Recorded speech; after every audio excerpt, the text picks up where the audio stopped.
Paraan pa lang ng kilos niya halata na hindi niya alam ang tunay na yaman na nasa tahanan niya. Gabi-gabi kasama ang barkada sa lansangan, habang mahimbing kang natutulog, iniisip niyang wala kang mapapansin. Pero ang hindi niya alam,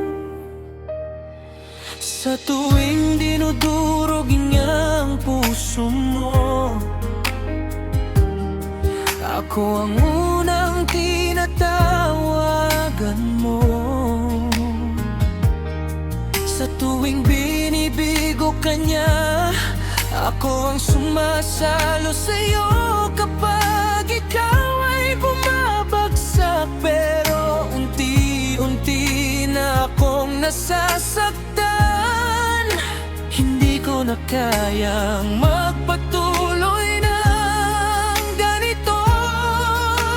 Ayoko na lagi, ayoko nang maging naroon sa tuwing pinapaiyak ka niya.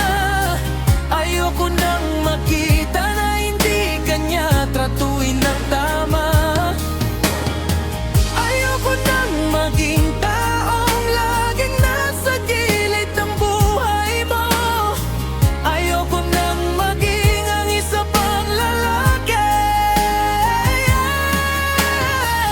Ayoko nang naroon sa tuwing sinasaktan ka niya. Ayoko na